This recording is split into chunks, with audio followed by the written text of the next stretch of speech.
He invited the alien girl into his tent to warm up, not expecting what happened next. The relentless alien rain drummed against Jack Nolan's thermal tent, creating a hypnotic rhythm that almost, but not quite, drowned out the strange sounds of the jungle at night. Sitting by his carefully maintained campfire, protected by the makeshift awning he'd rigged up, he took another sip of his steaming coffee and checked his tactical datapad. The mission parameters were clear.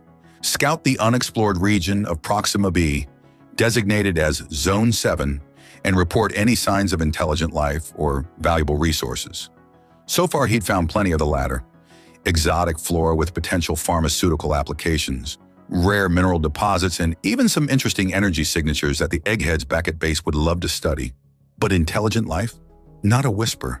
Just the usual array of alien wildlife that seemed to regard humans as either a curiosity or a potential meal, depending on their size and disposition. Jack ran a hand through his tousled brown hair, feeling the familiar texture of his undercut beneath his fingers. The stubble on his jaw had grown a bit more than he liked during his week-long expedition, but personal grooming wasn't exactly a priority out here in the wilderness. His black tank top clung to his muscular frame, still damp from the earlier trek through the dense undergrowth. A sudden movement in the tree line caught his attention. His hand instinctively moved to the pulse rifle propped against his chair, but he didn't grab it yet. Experience had taught him that most threats announced themselves with more aggression. This was different, more cautious, almost hesitant. "Come on out," he called, his voice carrying easily despite the rain. "I've got coffee if you're friendly, and a whole lot of trouble if you're not." The foliage parted, and Jack's breath caught in his throat. Standing at the edge of his campsite was quite possibly the most striking female form he'd ever encountered. Alien or human, her skin was a soft shade of pink that seemed to glow in the firelight, and her light-colored hair fell in wet strands around a face that was both exotic and eerily beautiful. She wore what appeared to be a form-fitting leather outfit that left little to the imagination, with a plunging neckline and exposed midriff that would have seemed impractical for jungle exploration if she hadn't worn it with such natural grace. She spoke, her voice carrying a melodic quality that sent shivers down his spine. "I mean, no harm.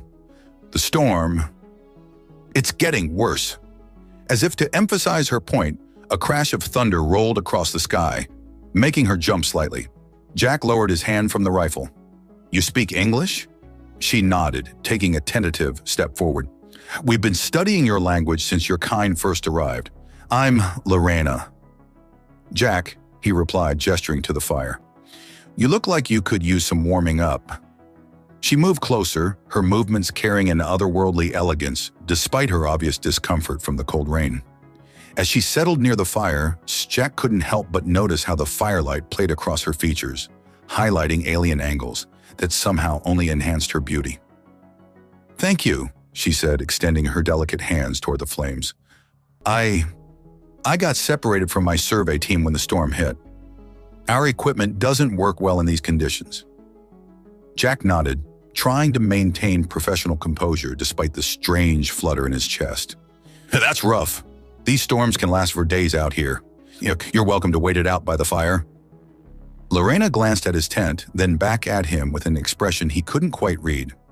"Actually, would it be possible? Would you mind if I stayed in your tent just until morning?" Jack felt his pulse quicken. Every security protocol and regulation screamed against the idea of letting an unknown alien into his shelter. But something in her eyes, something vulnerable yet mischievous, made him want to throw caution to the wind. "Sure," he heard himself say. "It's not exactly spacious, but it's dry." Her smile was radiant. "Thank you, Jack. You're very kind." As he helped her settle into the tent, Jack couldn't shake the feeling that this night was about to become far more interesting than any of his previous expeditions. He just had no idea how right he was. The jungle erupted into chaos as another explosion rocked the ground. Closer this time. Jack grabbed his tactical gear while Lorena's fingers flew over her communication device, her previous casual demeanor replaced by focused intensity.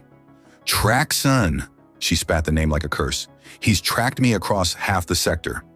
"I'm guessing he's not part of your survey team," Jack said, checking his pulse rifle's charge. The weapon hummed to life, its status display glowing a reassuring green. He's a praetor of my species, Lorana explained, her pink skin taking on a subtle luminescence that Jack hadn't seen before. Think of him as a genetic matchmaker with delusions of grandeur and an unhealthy obsession with racial purity. A deep, resonating roar echoed through the trees, causing the local wildlife to scatter in panic. Jack felt the sound in his bones, an ancient part of his brain screaming danger. That's not a happy sound, he muttered, shouldering his pack. Lorana's expression hardened. Traxon believes our species should remain untainted by outside influences. He's part of a conservative faction that sees humans as primitive warriors who got lucky with their technology. Her lips curved into a sardonic smile. He's especially opposed to any intimate relations between our kinds. And last night, Jack began, understanding dawning, was a choice, Lorana finished firmly. My people's females select mates based on character, courage, and compatibility, not arbitrary genetic markers or social status. It's why we evolved our empathic abilities in the first place. The trees ahead of them suddenly parted, revealing a towering figure that made Jack's jaw drop. Is standing at least 8 feet tall, with crystalline growths protruding from his shoulders and a deep magenta skin tone. Traxon cut an imposing figure. His face might have been considered handsome by his species standards, but it was twisted with rage. Lyranai! His voice boomed across the clearing. You disgrace our lineage by consorting with this primitive. Jack raised his rifle, but Lyrana stepped in front of him, her body beginning to emit a soft, pulsing glow. The only disgrace here is your outdated ideology, Traxon.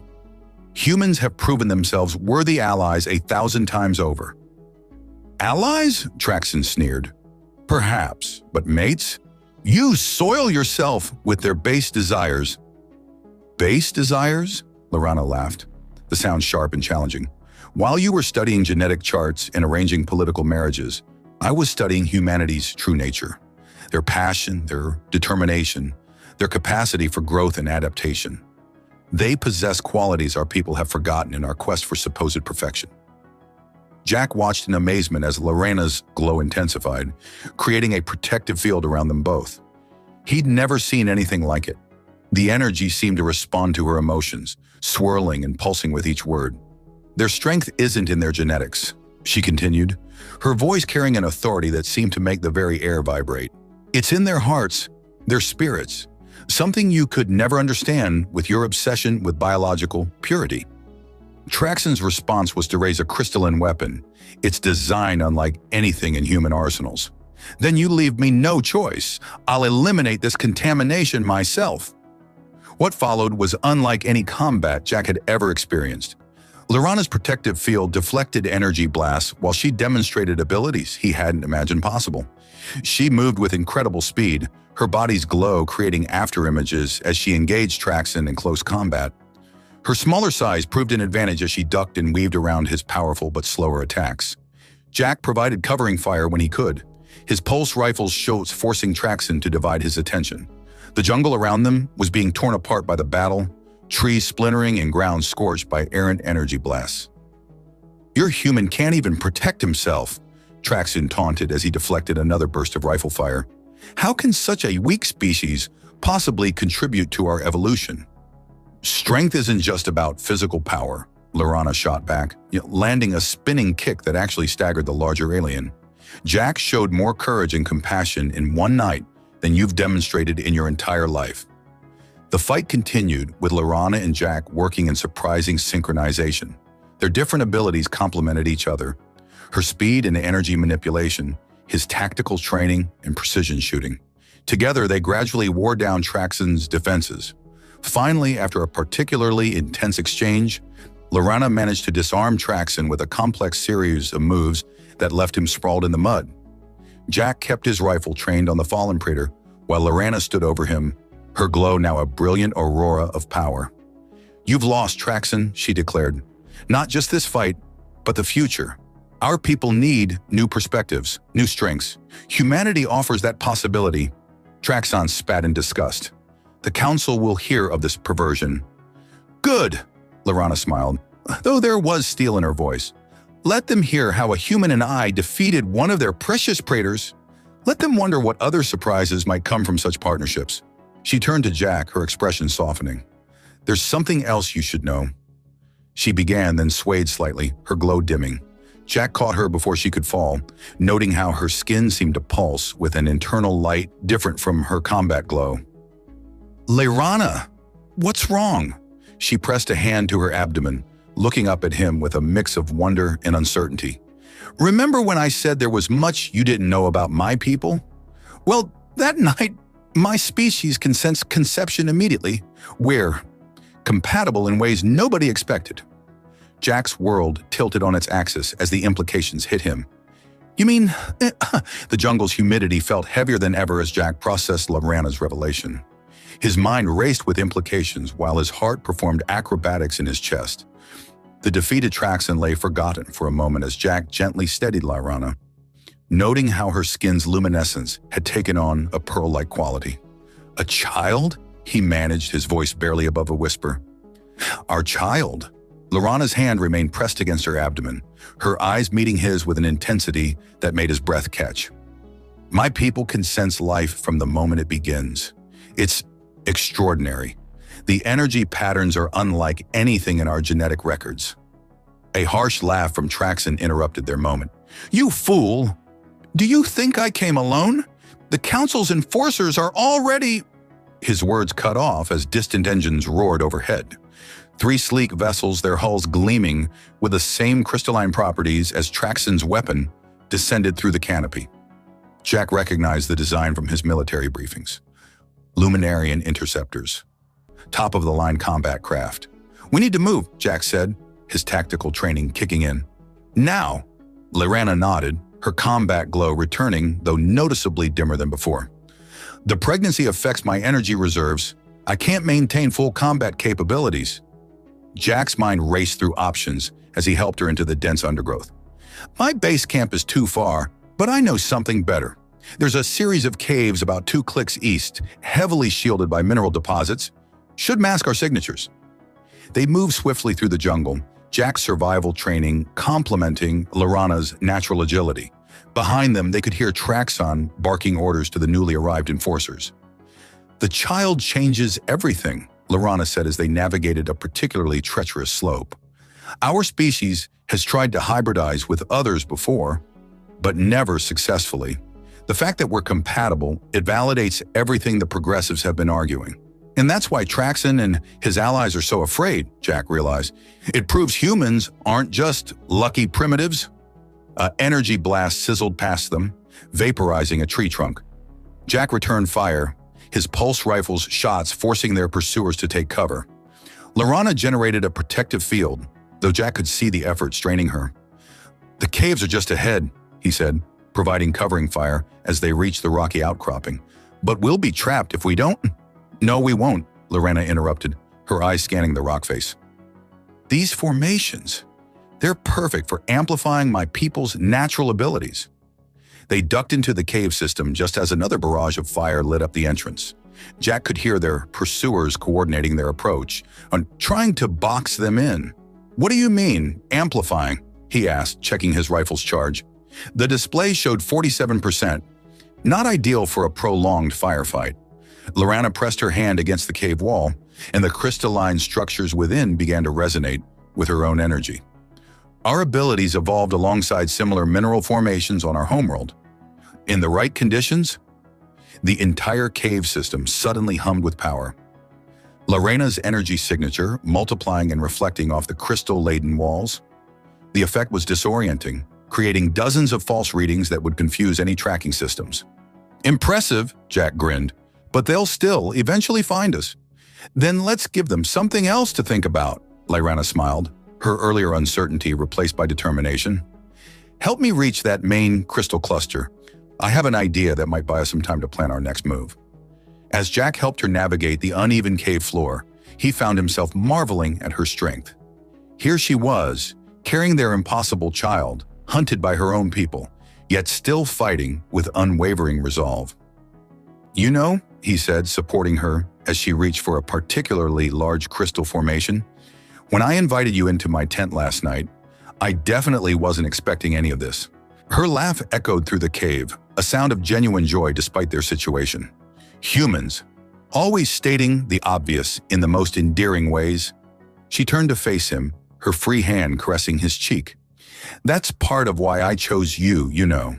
Your species has this wonderful ability to face the impossible with humor and hope. And here I thought it was just my rugged good looks, he quipped, earning another laugh. Their moment was interrupted by Traxon's voice booming from outside. Surrender now, Lorana. The council might show mercy if you terminate this abomination willingly. Lorana's expression hardened as she pressed both hands against the crystal cluster, ready to show them what happens when you corner a pregnant luminarian and her chosen mate. Jack readied his rifle, positioning himself to cover her. Lead the way, beautiful. The crystals began to pulse with energy as Lorana channeled her power through them, creating a cascading effect throughout the cave system. The air itself seemed to charge with potential as she prepared to demonstrate exactly why her people's females were considered the more dangerous gender. Oh, and Jack, she said, her skin beginning to shine with that pearl-like glow again. About last night, I may have acted casual this morning, but… She met his eyes. I knew exactly what I was doing when I chose you, and I'd choose you again. Before Jack could respond, the cave erupted with light and power, and the real battle for their future began. The cave exploded with prismatic energy as Lorana channeled her power through the crystal formations. The resulting blast sent Traxon's enforcers scrambling for cover, their sensors overloaded by the massive energy surge. But the display had another, unintended effect. It lit up every monitoring system in a 100-mile radius. Jack's tactical comm crackled to life. Scout Nolan, this is command. We're detecting massive energy signatures at your location. Status report. Before he could respond, another voice cut through, this one speaking in the melodic tones of the Luminarian language, though Jack's universal translator handled it smoothly. This is High Counselor Astra. All enforcement units stand down immediately. The cave entrance fell silent. Jack and Lorana exchanged glances as multiple ships became audible overhead, both human and Luminarian designs. Well, Jack said, managing a wry smile, I guess we got their attention. Lorana's hand found his, her skin still glowing with residual energy. The High Counselor is… my mother. Jack nearly dropped his rifle. Your what? Did I forget to mention that? Lorana's attempt at innocence was betrayed by the mischievous glint in her eyes. I may have been doing more than just studying humans these past few years. Before Jack could process this new revelation, a familiar voice boomed from outside. Nolan, get your ass out here, son. General Preston, Jack sighed, my commanding officer, and possibly the most stubborn human alive. Perfect, Lorana smiled. He'll match well with my mother. They emerged from the cave to find an unprecedented scene. Human dropships hovered alongside Luminarian vessels, their running lights cutting through the jungle's perpetual mist. General Preston, a barrel-chested man with steel-gray hair, stood facing a tall, elegant Luminarian female, whose commanding presence made Traxon look like a cadet at parade rest. Jack Nolan, Preston's voice carried that special tone reserved for soldiers who'd created diplomatic incidents. Care to explain why I'm standing in an alien jungle at 0600 hours, dealing with an interspecies crisis? Sir, He acted with honor and courage, Lorana interrupted, stepping forward. And in doing so, he may have just changed the course of both our species' histories. High Counselor Astra's eyes narrowed as she studied her daughter. After a moment, they widened in recognition. You're carrying a child, she stated. A hybrid child. The assembled humans and Luminarians erupted in shocked murmurs. Traxon, still nursing his wounds from earlier, looked like he might spontaneously combust. Impossible, he spat. Our genetics are apparently more compatible than your precious studies suggested. Lorana cut him off. The child's energy signature is stable and strong. It seems humans aren't quite as primitive as some would believe. General Preston pinched the bridge of his nose. Nolan, when I sent you on a scouting mission, this wasn't exactly what I had in mind. To be fair, sir, Jack replied, unable to completely suppress his grin. She did just need to warm up. A few human soldiers failed to contain their snickers, while several younger Luminarians actually smiled. Even High Counselor Astra's severe expression softened slightly. Mother, Lorana addressed the High Counselor directly, you've always taught me that our species must evolve or stagnate, that we must find new paths forward.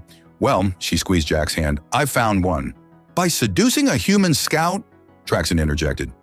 By recognizing strength of character over arbitrary genetic markers, Lorana shot back. Humans have proven themselves time and again. Their adaptability, their resilience, their capacity for growth. They've achieved in centuries what took us millennia. She's not wrong, General Preston mused, surprising everyone. Hell, in the 5 years since first contact, humanity's understanding of energy manipulation has advanced by decades thanks to cooperation with the Luminarians. High Counselor Astra studied the unlikely couple before her expression unreadable. And you, human? What are your intentions toward my daughter and this unprecedented child? Jack stood straighter, meeting her gaze. With all due respect, High Counselor, I may not understand all your customs or biological capabilities, but I know that Lorana chose me, trusted me, and now carries my child. Where I come from, that means something. I'll stand by her, face whatever challenges come, and do everything in my power to protect them both. A long moment of silence followed his declaration. Then, unexpectedly, High Counselor Astra laughed, a sound so musical it made the nearby crystals resonate. Well said, Jack Nolan, she smiled. Perhaps there is hope for both our species yet. Ma'am, General Preston stepped forward. I propose we take this discussion somewhere more comfortable. My base camp is equipped with both human and Luminarian facilities. We can begin formal diplomatic talks regarding this unique situation. Agnolan, Astra nodded. Though I suspect my daughter and her chosen mate have already done more for diplomatic relations than 1,000 formal meetings could achieve. As they prepared to move out, Lorana pulled Jack aside. Still processing everything that's happened since you invited a strange alien girl into your tent? Honestly? He pulled her close, not caring who saw. I'm starting to think it might have been the best decision I've ever made. Her answering kiss sent sparkles of energy dancing across their skin, drawing more than a few interested looks from both species' representatives. Fair warning, she whispered again to his lips. This is just the beginning. Ready for more surprises? Jack laughed, feeling more alive than ever. Bring it on, beautiful. Bring it on. The human military base hummed with unprecedented activity as both species representatives worked to establish diplomatic protocols. Jack and Lorana had been given private quarters, a compromise between human and Luminarian design that featured both standard amenities and crystal formations to help stabilize Lorana's energy levels during her pregnancy. Your mother's driving the medical staff crazy, Jack chuckled, watching Lorana adjust the crystal's alignment. I've never seen Dr. Chase so excited about being completely confused. Lorana's skin sparkled with amusement. The feeling's mutual. Mother's personal physician keeps muttering about fascinating human genetic adaptability every time he reviews my scans. Their comfortable moment was interrupted by a subtle vibration in the crystal formations. Lorana's expression shifted instantly from playful to alert. Down! Jack dropped and rolled as an energy blast shattered their window. His combat training kicked in as he pulled his sidearm, noting with pride how Lorana had already established a protective field around herself. Conservative faction? He asked, moving to cover the door. Worse, Lorana grimaced. Purists. They make Traxon look progressive. The room's security system activated, but not before 3 shadowy figures materialized through the broken window. Their armor seemed to absorb light itself, making them appear as living voids. The abomination must not exist, one intoned, raising a weapon unlike anything Jack had seen before. What followed was a dance of death and light. Jack's military training complemented Lorana's abilities perfectly. Where he provided precise covering fire, she manipulated energy fields to deflect attacks and protect their unborn child. The assassins found themselves facing an opponent they hadn't expected, a perfectly synchronized human Luminarian combat team. Your species' weakness, one assassin spat at Lorana while dodging Jack's shots, is your female's ridiculous attraction to strength of character over genetic purity. That's not weakness, Lorana countered, using her energy manipulation to throw the attacker against a wall. It's wisdom. We seek partners who complement us, who make us stronger, not just genetic matches in a database. Jack managed to disable one assassin's armor with a well-placed shot, revealing a crystalline being beneath. Honey, is this really the time for a philosophy debate? Actually, Lorana grinned, her energy field pulsing stronger. It's perfect timing. Watch this! She channeled power through the room's crystal formations and in a way Jack hadn't seen before. The energy seemed to resonate with something inside her, or rather someone. The remaining assassins froze as a new energy signature filled the room. It emanated from Lorena's abdomen, their child's first detectable power manifestation. Impossible, the lead assassin breathed. The energy pattern, it's perfect harmony between both species. Stand down! General Preston's voice boomed as human and Luminarian security forces breached the room. Next person who moves gets to test whether their fancy armor can stop a good old-fashioned human tungsten round. The crisis passed quickly after that, but its implications resonated through both communities. The assassination attempt had failed spectacularly, instead providing proof of something remarkable. The first human-Luminarian hybrid was already displaying signs of unprecedented abilities. Later that evening, as medical teams from both species fussed over Lorena's health, Jack found himself cornered by High Counselor Astra. "You handled yourself well," she observed, "both during and after the attack." "Thank you, ma'am, though I suspect you're not here just to compliment my combat skills." Astra's lips curved in a way that reminded him intensely of Lorena. "Indeed. Tell me, Jack Nolan, how are you adapting to the rather unique circumstances of your relationship with my daughter?" Jack considered his words carefully. "Honestly, everything since that night in the tent has been a crash course in expecting the unexpected. But Lorena, she makes it all worth it. Even when she's driving me crazy with her casual attitude toward what humans consider major life events." "Ah, yes," Astra's eyes sparkled with amusement. "Our species does have rather different views on intimacy and pair bonding. Lorena tells me you were quite surprised by her initiative." Jack felt his face heat up. "That's one way to put it. Yet you've embraced every challenge, adapted to every revelation. Very human of you." She studied him intently. "Did you know that in our culture, the female's choice of mate is considered absolute? Once chosen, the male's duty is to prove himself worthy of that choice through his actions, not his genetics." "I'm beginning to understand that," Jack nodded.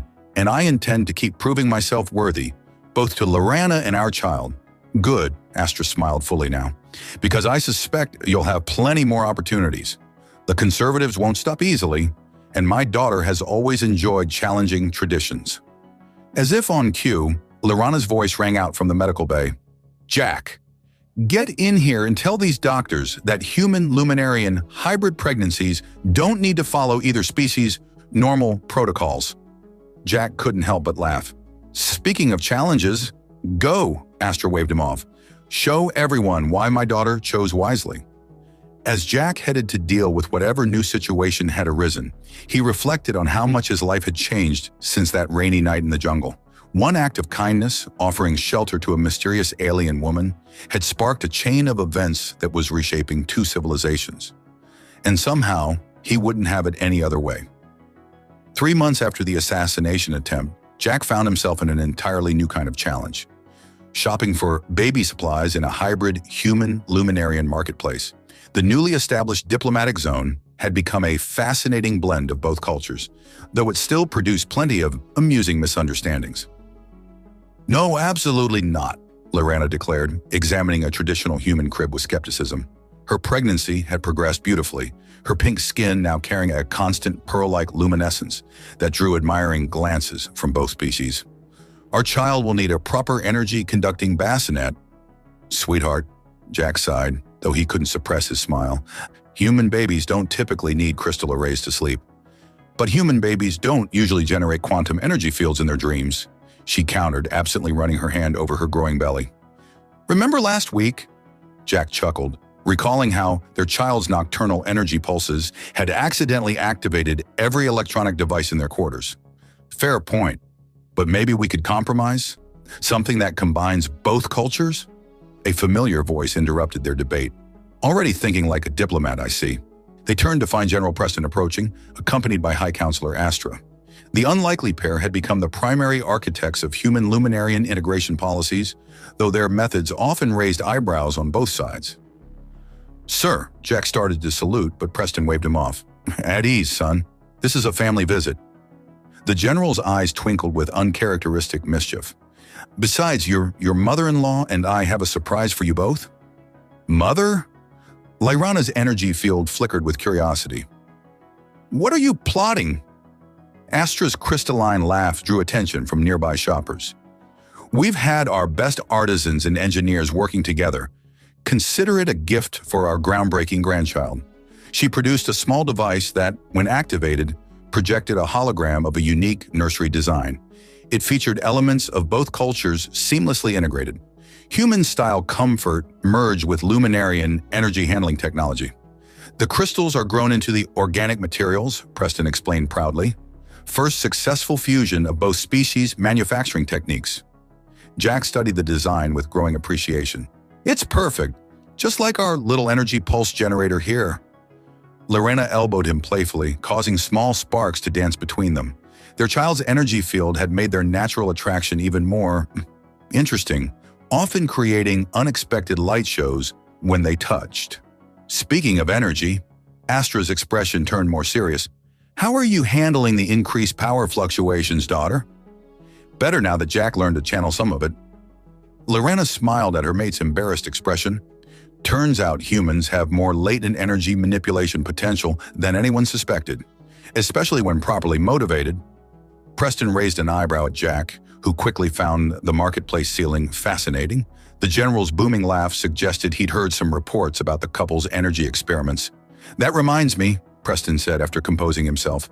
The joint medical team wants to see you both. Something about unprecedented developments in human adaptive capabilities. Again, Jack groaned. I swear, Doctor.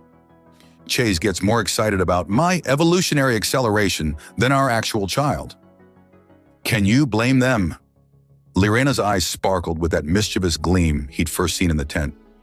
You're the first human to develop energy manipulation abilities through intimate contact with a luminarian. The scientific implications are fascinating. And the personal implications weren't bad either, Jack whispered in her ear, causing her skin to pulse with light. Children, Astra interrupted, though her amusement was clear. Perhaps we should focus on the shopping. Unless you'd prefer I share some traditional luminarian child-rearing practices with the general public? Mother! Lorena's glow turned distinctly pink. You wouldn't. Try me, daughter. I haven't forgotten how you used to short-circuit your nursery crystals for attention. The shopping expedition continued with much laughter and cultural exchange, though Jack noticed both Preston and Astra maintained subtle security awareness. The assassination attempt might have failed, but the conservative factions hadn't given up entirely. Later that evening in their quarters, Jack held Lorena as they watched the sunset through their crystal-reinforced windows. Her energy field harmonized with his developing abilities, creating a peaceful cocoon of light around them. Having second thoughts? She asked softly. About any of this? Jack considered the question seriously. His life had transformed completely since that rainy night in the jungle. He'd become the first human to develop energy manipulation abilities, found himself at the center of interspecies diplomacy, and was about to become father to a child that could potentially reshape both civilizations. Only one, he finally answered, pulling her closer. Oh? I should have built that campfire sooner. Lorana's laugh filled their quarters with dancing lights as their child's energy field pulsed in apparent agreement. Outside their window, the first stars appeared in the alien sky, promising new adventures for the unprecedented family. You know, Lorana mused, tracing patterns of light on his chest, most humans would have run screaming from half the things I've dragged you into. Most humans haven't had the privilege of being chosen by a beautiful alien woman who literally glows with happiness. Flatterer, she kissed him, sending sparkles of energy cascading around them. Though I suppose that's part of why I chose you.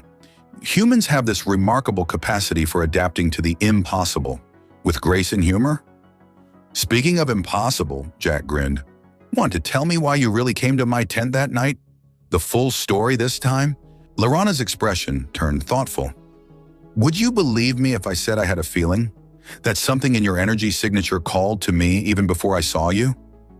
After everything we've been through, I'd believe anything you tell me. Good, she smiled mysteriously, because there's something else you should know about luminarian pregnancies. What do you mean, synchronized birth energy? Jack stared at Lyrana, trying to process her latest revelation. The medical bay's crystal formations pulsed softly with their child's increasingly strong energy signature. When Luminarian children are born, Lyrana explained, her pearl-like glow intensifying with excitement, they create a quantum resonance field that bonds with both parents. It's how we form our deepest family connections. She squeezed his hand. But with you being human and already developing energy manipulation abilities, the effect could be unprecedented, Dr. Chase finished, practically bouncing with scientific enthusiasm. We're detecting quantum entanglement patterns we've never seen before. High Counselor Astra, who had been quietly observing, stepped forward. It's more than that. The ancient texts speak of a time when our species could form deeper connections, share abilities across bloodlines, abilities we've lost over millennia of focusing on genetic purity. And you think our son might restore that? Jack asked, protective instincts flaring. Not alone, General Preston spoke up from his position near the door, but as a symbol of what's possible when we stop focusing on differences and start exploring potential? Hell yes. Lyrana suddenly gasped, her energy field flaring brilliantly. It's time! What followed was unlike anything in either species' medical records. As Lyrana's labor progressed, her energy field began synchronizing with Jack's developing abilities in new ways. The medical bay's crystal arrays amplified the effect, creating cascading patterns of light that drew amazed observers from both communities. The child's energy signature is stabilizing, the Luminarian physician announced, his professional detachment cracking with excitement. It's perfectly balanced between both species patterns. Jack held Lyrana's hand, marveling at how their energy fields had become almost indistinguishable. He could feel their son's presence growing stronger, a brilliant nexus of human determination and Luminarian power. Remember that night in the tent? Lyrana whispered between contractions, her skin shimmering with exertion. When I chose you? Kind of hard to forget, he smiled, wiping her brow. Though you could have mentioned you were basically a princess. Her laugh turned into another gasp as a surge of energy pulsed through them both. I knew you were special. Your energy signature. It called to me through the rain, like it was waiting. Less talking, more pushing, Dr. Chase interrupted, though her eyes were fixed on the incredible readings her instruments were detecting. The moment their son entered the world, every crystal in the medical bay, and reportedly across the entire diplomatic zone, lit up with unprecedented brilliance. The baby boy's first cry carried harmonic frequencies that resonated with both human and Luminarian energy patterns. He's perfect, Lyrana breathed, cradling their child. The boy's skin had a subtle iridescence, his human features softened by a gentle Luminarian glow. When he opened his eyes, they held depths of awareness that suggested he'd inherited the best of both species' abilities. Alexander, Jack said softly, remembering their Agnolan upon name. It means defender of mankind in ancient Earth languages. And in our tongue, Astra added, her usual composure softened by grandmother's joy. The closest translation means bridge between stars. As if responding to his names, little Alexander's energy field pulsed, creating a miniature aurora that encompassed his parents. Jack felt a connection snap into place, not just the normal parental bond, but something deeper, a sharing of awareness and ability that left him breathless. That's new, he managed, watching patterns of light dance across his skin. The quantum resonance is spreading, Dr. Chase exclaimed. It's affecting the human medical staff. They're showing increased sensitivity to energy fields. General Preston stepped closer, his weathered face showing unusual emotion. You're telling me this kid is literally teaching humans how to access Luminarian abilities? Not teaching, Lyrana corrected, gazing adoringly at their son. Awakening what was always there. Humans have such potential. You just needed the right key to unlock it. A key forged from love rather than laboratory experiments, Astra mused. Perhaps there's a lesson there for both our peoples. Hours later, after the initial excitement had calmed and the proud grandparents had finally been shooed away, Jack and Lyrana had a moment alone with their miracle child. Alexander slept peacefully in his quantum-stabilized bassinet, his energy field harmonizing with the room's crystals. So, Jack said, holding Lyrana close as they watched their son, was this your plan all along? Seduce a human scout, create a hybrid baby, and revolutionize two civilizations? Please, she scoffed, though her eyes sparkled with mischief. I just needed to warm up. Liar, he kissed her forehead, sending ripples of light cascading over them both. You knew exactly what you were doing that night. Maybe, she admitted, or maybe the universe knew what it was doing, bringing us together. Either way, she turned in his arms, her expression serious despite her glow. I'd choose you again, in any reality, any timeline. Even knowing all the chaos that would follow? Especially knowing that, her smile turned sultry. Besides, I seem to recall you rather enjoyed some of that chaos.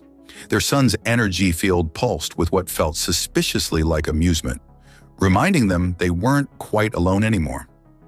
You know, Jack mused, when I built that campfire in the jungle, I thought I was just following standard survival protocols. Never imagined it would lead to all this. That's humanity's greatest strength, Lorana said softly. You build fires in the darkness, offer shelter to strangers, and in doing so, change the very stars themselves. As if in response, Alexander's energy field created a miniature galaxy of lights above his bassinet, each point of light representing the unlimited potential of their shared future.